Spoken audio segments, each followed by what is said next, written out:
Hello. It's my pleasure to welcome to Jerusalem the Foreign Minister of France, Laurent Fabius. Mr. Foreign Minister, the history of the French and Jewish people is long and interconnected. It was the French Revolution that brought about the emancipation of French Jews, and it gained them full civic rights, and Jews began to participate in French life in all areas, in culture and literature and economics and politics. We were inspired in many ways by the principles of égalité, liberté, égalité, fraternité. Theodor Herzl and the founding fathers of Zionism drew much inspiration from the experience of France. France was also our closest ally in the formative years of the state. We'll never forget the crucial support that was offered to us in times of need. And I believe today France also has a crucial role to play. We urge France to stand firm and prevent a bad deal that will pave Iran's path to the bomb. The new U.S. State Department report on Iranian involvement in terrorism is another wake-up call. Iran's subversion and aggression is rampant, both in and beyond the Middle East. Its terror network now encompasses over 30 countries in many continents. And under the imminent nuclear agreement, Iran will not only receive a clear path to nuclear weapons, it will also receive many, many billions of dollars, enabling it to upgrade its terrorism worldwide and, of course, its aggression in the region. Mr. Minister, today in Jerusalem, a Palestinian terrorist brutally stabbed a policeman. On Friday, a Palestinian terrorist shot dead an Israeli citizen. Not only has the Palestinian Authority refused to condemn these acts of violence, it continues unabashedly with its campaign of incitement against Israel and Israel's civilians. Official Palestinian propagation of violence and hatred are par for the course. It must be unequivocally condemned by all those who seek to advance peace.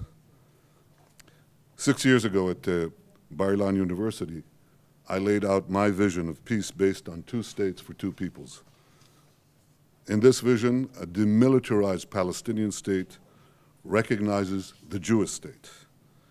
And while I place no conditions on entering talks, I know that the twin foundations of peace are mutual recognition and security. Mutual recognition means that the Palestinians must finally recognize Israel as the nation state of the Jewish people. I find it frankly inconceivable that while the Palestinians expect us to recognize a Palestinian nation state, they refuse to accord us the same privilege, recognizing a Jewish nation state. And if they continue to refuse to recognize the legitimacy of the Jewish state, what kind of peace are they offering us? I think the other pillar, the need for security, is self-evident for anyone that follows developments in this region. The Middle East is undergoing a period of unprecedented volatility and violence. States that have existed for almost a century are disintegrating before our eyes, and Islamist extremists are rushing to fill up the vacuum.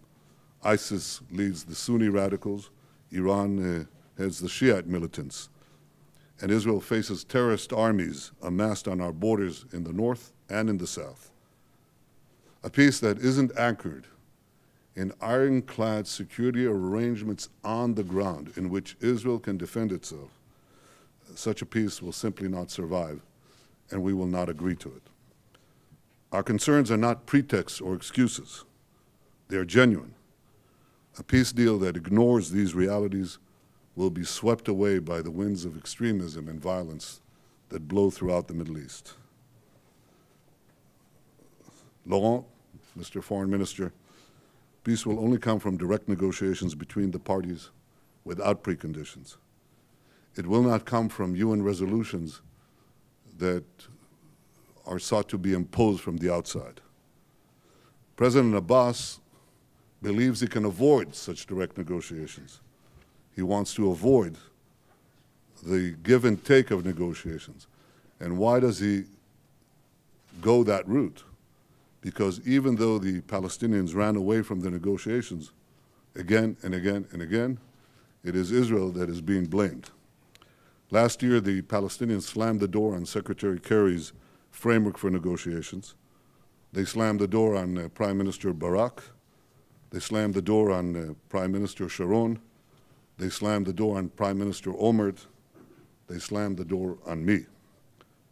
The Palestinians refused to negotiate, and then they urge international pressure, sanctions, and boycotts on Israel because there are no negotiations. That's a perfect catch-22. They attempt to impose terms on Israel, but they will fail. And this attempt will not merely fail, it will drive peace away. First, Israel will resist the imposition of terms from the outside. And second, the Palestinians will never agree to negotiate if they think the international community will give them what they want without negotiations. I think there's no magic shortcut. Peace demands a commitment to direct negotiations without preconditions. Peace demands a sustained effort to overcome obstacles. I am ready for such an effort, and I welcome you in that spirit to Jerusalem. Welcome. Merci beaucoup, Monsieur le Premier ministre. D'abord, merci de la gentillesse de votre accueil, j'y suis sensible. Je suis depuis 2 jours dans la région. Hier, j'ai eu l'occasion de rencontrer le président Sisi et un certain nombre de ministres des pays arabes. Ce matin, je rencontrais le roi de Jordanie, puis au début de l'après-midi, le président Abbas, et maintenant j'ai le plaisir, après avoir rencontré le président d'Israël, de vous rencontrer. Et cette visite, même si elle est rapide, a un seul but. La France, comme vous le savez, est attachée à la sécurité et à la paix. Vous avez dit des choses aimables et justes sur l'histoire de la France et ce que nous avons cherché à partager avec d'autres, y compris bien sûr avec votre pays. Et parmi les engagements qui ont toujours été les nôtres, il y a l'engagement en faveur de la sécurité et de la paix. C'est vrai lorsqu'on examine la question iranienne, j'en dirai quelques mots, et c'est vrai à propos de ce qu'il est convenu d'appeler la question israélo-palestinienne.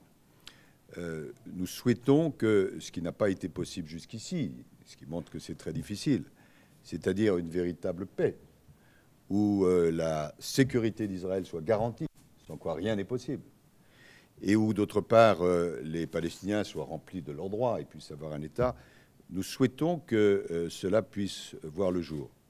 Et pour lever toute hypothèque, car je crois qu'il y a eu des erreurs d'interprétation là-dessus, nous ne comptons pas du tout chanter la dimension des négociations. C'est évidemment aux négociateurs, aux partis IES, c'est-à-dire à la fois à Israël et aux Palestiniens, de discuter.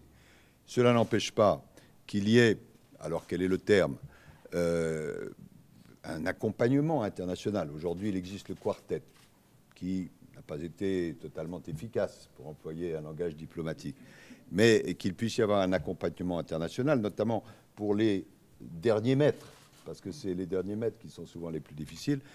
Cela nous paraît... Le premier mètre aussi difficile, oui. Dès lors que les 2 coureurs sont d'accord pour le faire. Et puis, vous avez abordé aussi la question de la résolution. Une résolution, ça n'est jamais une fin en soi, c'est un moyen. Et nous n'avons absolument aucune intention de bâtir une résolution pour une résolution si elle doit être refusée ou si elle ne doit pas être implémentée. Et donc, je crois que les quelques mots que je viens de prononcer, plus la conversation que nous allons avoir ensemble, permettra de juger sur pièce. Et de quoi s'agit-il ? Beaucoup de gens sont inquiets. Le président Sisi, le roi de Jordanie, les Palestiniens peuple israélien d'une autre manière. Nous-mêmes, nous sommes inquiets à cause de tout ce qui passe dans le vaste monde. Et parce que les terroristes sont connectés maintenant. C'est ça la réalité.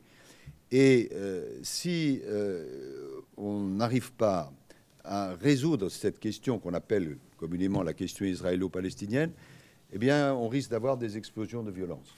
Vous avez fait allusion à des faits qui se sont produits, qu'il faut condamner, bien sûr. C'est absolument impossible d'accepter sans réagir qu'un tel poignarde un tel, ça n'a pas de sens. Enfin, plutôt, où ça a un sens, mais qui doit être condamné. Il faut être très clair. Donc, l'effort de la France, il est extrêmement précis et clair. Nous souhaitons tout faire pour favoriser la sécurité et la paix dans cette région du monde. Et nous demandons aux partis de négocier, sans condition. Et si nous pouvons aider, quand je dis nous, ce n'est pas seulement la France, c'est tous ceux qui sont de bonne volonté, nous le ferons. Voilà. Alors vous avez abordé la question de l'Iran, qui est une question grave. On dit souvent dans cette négociation sur le nucléaire iranien, la France est la plus dure. Ce n'est peut-être pas l'expression qui convient. C'est vrai que nous pensons qu'il faut être extrêmement ferme. Et que si un accord doit intervenir, cet accord doit être robuste. Qu'est-ce que ça veut dire, robuste? Ça veut dire qu'il doit pouvoir être vérifié. Un accord qui n'est pas vérifiable, c'est un accord qui n'est pas appliqué. Ça veut dire qu'il y a toute une série de conditions dont nous avons discuté. Je verrai demain les négociateurs iraniens, mais au stade où nous en sommes, les choses ne sont pas claires. Disons les choses telles qu'elles sont.